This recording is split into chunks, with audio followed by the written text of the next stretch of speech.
What does that even mean, Bowers Game Corner?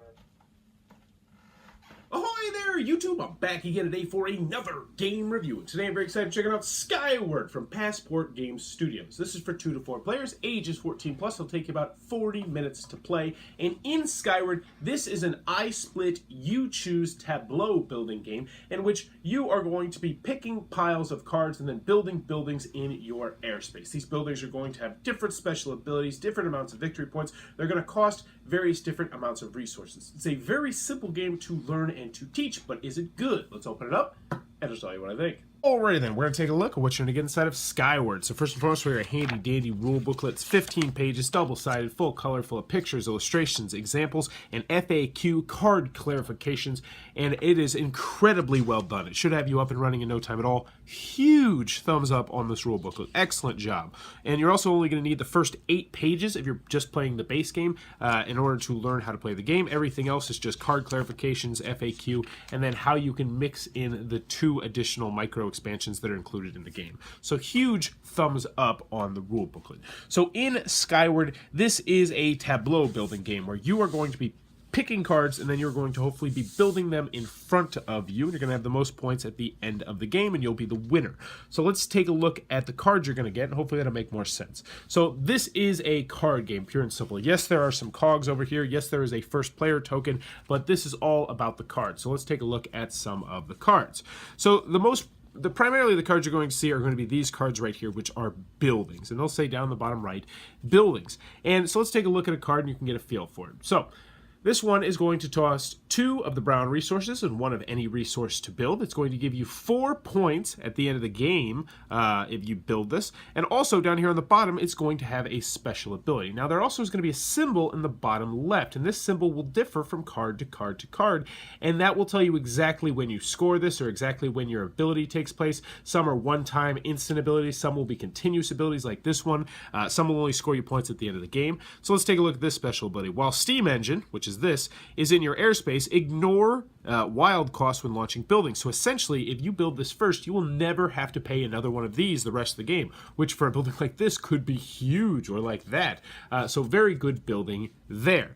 The blue one right here, it's going to cost 1 blue and 1 wild. It'll give you 2 points, plus 2 victory points for every blue building in opponent's airspace. So this one's really interesting. So if you place this down, other people are going to be a little bit more wary to place blue ones down. But each of the colors is going to have its own unique feel. So there's brown, there's blue, there's pink, and then there's green. And each one will have its own different feel and different flavor. So the other cards you're going to see in here are going to be resources. So for instance, as I mentioned a little bit earlier, this one is going to cost you 2 brown resources and 1 of any resource to build it. So right here you have 2 green resources, there's 1 blue resource, but they come in all 4 different colors. And they only go up to 2 resources. So resources are relatively scarce in this game. Last but not least, there are a couple airships and vehicles that are in the game. So this is an airship. It's going to cost you, you're just going to put it down, and each airship in your airspace is worth 3 points if you have an airship bay. There's also going to be pigeons. Yep, because somebody definitely went for the pigeon strategy last game. Pigeons, and they're going to be worth -2. However, if you have a rookery, they're actually going to be positive points. So if you build a rookery, then you actually kind of want to get all of the pigeons. And so yeah, that's what you're going to be getting in this deck, assuming you're not playing with the expansion, which I'll talk about in a second. You're going to shuffle up all these cards, you're going to place them right down here, and then whoever is the Warden, you'll randomly decide who the Warden is at the beginning of the game, is going to draw X amount of cards depending on the player count. And what's nice is they have this little board here, completely unnecessary, but it is very helpful, so I'm a big fan of it. But it's going to show you in a 2-player game, 8 cards, 3-player game, 12 cards, and a 4-player game, 16 cards. So let's just say we're playing a 3-player game. So this player would draw the top 12 cards, and I think I lost count, but we'll just assume that's 12, and they are now going to split these cards up into 3 piles if there are 3 players. That's an expansion card. Let's get that out of there. So if you're playing a 4-player game, you will be building 4 piles. So the thing is, you have to build it into 3 piles, and there's no other real rules. I mean, you could have a pile that is 0 cards and then a pile of 6 and 6. It's not a very good idea because you always will be picking last. So you want to kind of evenly divide these piles, so hopefully whatever you get is going to be good for you. So we might just start off and put some resources here, resources there. We'll make that one a little bit more lucrative because now that one's got a brown resource, and it costs cost a brown resource, so that'd be great. We'll put a blue one there. That one's extremely lucrative because you could just build that one right from the get-go. Maybe we'll put this here, that there, this here, and then let's just say I want this pile. Like, I secretly, subliminally want this pile. So right now I might be bumping these ones up and saying, yeah, look at these piles. These piles are great. They got 4 cards. This pile's only got 3 cards. Now, the next thing you're going to do is you also are going to place the Warden token on one of these. And if you get the Warden token, that means you will be doing the splitting next round. So you will get the last pick of the cards. So you know what? I might go right here and put it right there. Also, if you take the Warden, you get a cog. So what we like to do is we just put a cog right there. So you earn a cog just for taking the Warden. So now the player to the left is going to pick which one they want. So they might say, you know, I want this one right here. This player right here might take that one right there. And then last but not least, I would be left with this one, which means I would get this cog, and a cog is worth 1 wild resource. So this can be any resource. I want it to be green, red, well, red's not a color, but I guess it could be red, just be completely useless. It can be anything you want when you want to spend it. So now I look at my cards and I see what I want to do. So now is what's called the building phase. And how this works is, if you can and if you want to, you may build 1 building into your tableau in front of you. And only 1 building unless a card, I believe it's called the wall, tells you otherwise. So I look down at my hand and I say, all right, I've got a brown resources and I have a cog, so I can actually build either one of these buildings. Let's see what this one does. While in your hand, assembly line is also a green faction card, so that one's not the best, especially, yeah, once I play it, it pretty much loses its special abilities. You know what? I'm going to play this one. I'm going to play this foundry right here. So I would place it down in front of me, and I would pay my 1 brown resource to the discard, and I would also pay this cog. So the cog would be taking place of the wild right there, and then I would gain the cog back. So hooray for me. I just got a cog, and I would then put this card into my hand, and I get to keep that card for the next round. The next player might be looking at it as his hand. He might say, you know what, I really can't build anything right now because I've got 2 pinks, I've got 1 brown. Nothing's really going to help me out right now. Now, one of the... Oh, actually, never mind. He could build this right here. And actually, while droid factories in your airspace gain 1 cog when you launch a brown or green building. So you know what? That actually might be a good one for him to build. So he might do that. He might take this brown. He might take these 2 pinks. So that would satisfy that cost right there. And he might, boom, put that in his tableau, put those into the discard pile, and he's still got 2 cards. So he's very happy with what he just got. Not to mention, these are going to start giving him cogs when he builds them. So let's see what this guy ended up picking up over here. He's got the 1 blue resource. He could do that down, but let's just say this guy has no idea what he's doing. He's really incredibly terrible at this game. So this is also a good point to show you one other thing you can do on your turn, is that you can discard any 3 of your cards. So you can discard these 3, or these 3, or if you're crazy, maybe even these 3, whatever, and you can immediately gain a cog. Now, why would you want to do that, you may ask? Well, the big reason is because the hand limit is 6. So once you're done with the building phase, if your hand is larger than 6 cards, then you have to discard down to 6 cards.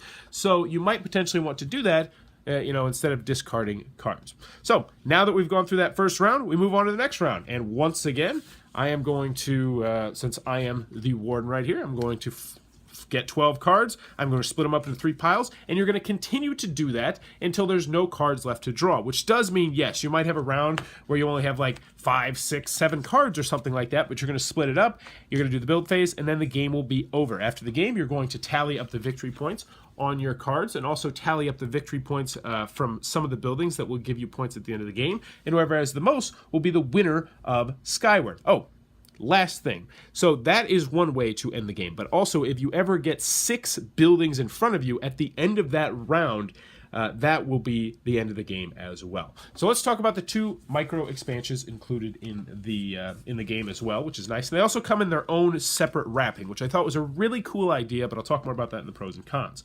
So first, we have the Discord expansion, which are going to be 12 cards that will look like this. They will all have lightning bolts in the bottom right, and they're all going to be normally something you really want to get. So you get a cog for each Crassus cache you have acquired, and there are 5 of these. So if you pick up 1, you get 1, and then if you pick up another one later, you're going to get 2, and then if you pick up another one later, you're going to get 3. So these ones are going to give you lots of resource.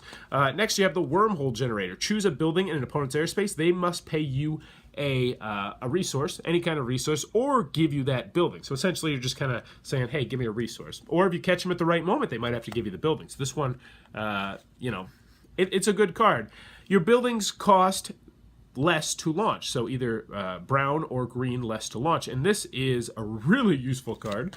So you're going to see they're going to be useful cards, but the catch is if you have the most of these cards at the end of the game, you are going to get -4 points. So you want to have some, but you don't want to have the most. Also, if there is a tie, then the tied players lose -4 as well. So this is a really easy expansion to add into there, but I'll talk more about that in the pros and cons. Next, we have the Allegiance expansion. You're going to have 12 of these cards that will look like so, and they're going to be worth big victory points, 7, 10, 6. So these are worth big victory points. These are not actually buildings. These are going to be, so this is not a resource you have to pay. You don't pay 3 pink resources and 2 green resources and then you build this. In actuality, you have to have 3 pink buildings out and 2 green buildings out, and then you can play this. And you can play this in addition to building a building, and it'll give you big points. Some will also have some special abilities on the bottom as well. I think there's only 2 or 3 that do that. But anywho, when you want to play with this expansion, which also I would recommend playing with every time because it is very easy to learn and to teach, you're only going to play with 6 of these, so you'll never be quite sure which ones are going to be in the game, so you can't forward plan to get a specific one. But that, in a nutshell, is what you're going to get inside of Skyward. Alrighty then, Skyward from Passport Games Studios. What are my final thoughts? Let's go over the pros, let's go over the cons. First, on the con side, 2 to 4 players, restricted player count. Now, I also personally liked it best at 3 and 4 players. Now, I still think it's a good game at 2 players, don't get me wrong, but I liked it best at 3 and 4 players because it just makes splitting up all those cards more interesting because you have more cards and you need to pay attention to what people want or what people need or what people don't want, and I think it just adds a whole extra dimension to the game when you're splitting up more cards and looking at what everybody has, and I really liked that aspect. Ideally, when you're playing this game, everyone's close enough so that you can see their buildings and know what their buildings do. But that being said, that's also going to be a con for a lot of people, especially if this is your first time playing or you're a newer gamer or if you have analysis paralysis and we're just like, here you go, here's your 16 cards, split them up into 4 piles, buddy. And I've had this happen with newer gamers where they're just like, I have no idea what to do. I don't know what anyone wants. I'm freaking out right now. And that's another thing. This game can lend itself to analysis paralysis in that Warden phase, especially at the higher player counts. I played with one guy who I played it with him 3 players, and then on a separate occasion, I played with him 4 players, and he said he actually liked it best at 3 players for that exact reason. I personally disagree. I liked it best at 4 players, but I understand what he's saying, and also I imagine that's why they didn't make this up to 5 players, because I think in the back of the rule booklet, it says you can play at 5 players, but at that point, you're going to have 20 cards, so I imagine that's why they didn't bump it up to 5 players, but I could be wrong. Any other cons I have with the game, you know, it is a little bit repetitive. You're going to be doing the same thing over and over and over again, and there is a little bit of downtime, especially if someone has analysis paralysis when they're the Warden and they can't quite figure out what they're going to do with the cards, because while I set out all the cards face up so I can see everything and then kind of move them around, some people just hold them in their hand and they're just like, oh yeah, yeah, that one's okay, let's go here. Oh, no, that one's going to go there.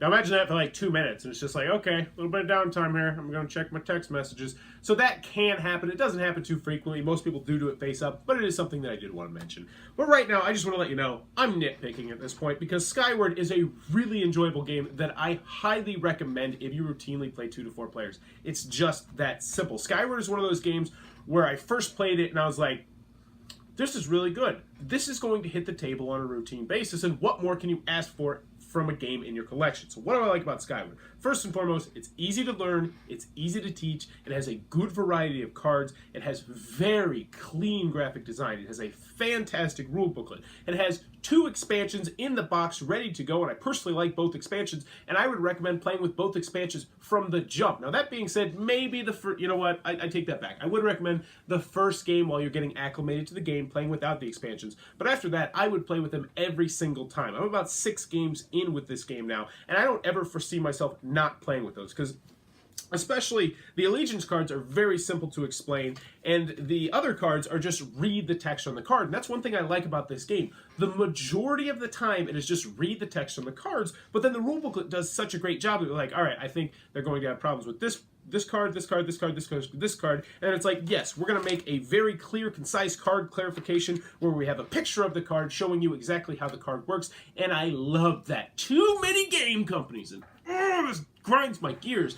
They do clarifications, but they just write exactly the text on the card in the rule booklet. It's like, that's not useful. That's not useful at all. Tell me what the card does. And they do that here. Now, that being said, there was one or two cards where she's like, I think this is how it goes. And we weren't 100% sure, but still, I'm not going to nitpick that. Very, very well done on the rule booklet. Easy to learn, easy to teach, nice components, includes the board, which is completely unnecessary, but it actually helps when you're helping split up the cards, which is nice. Nice, compact box. Just overall, Skyward is a rock-solid game. I can easily recommend this if you routinely play 2 to 4 players. In particular, 3 and 4 players, I think is the sweet spot, but 2 players is still a good game that I would recommend.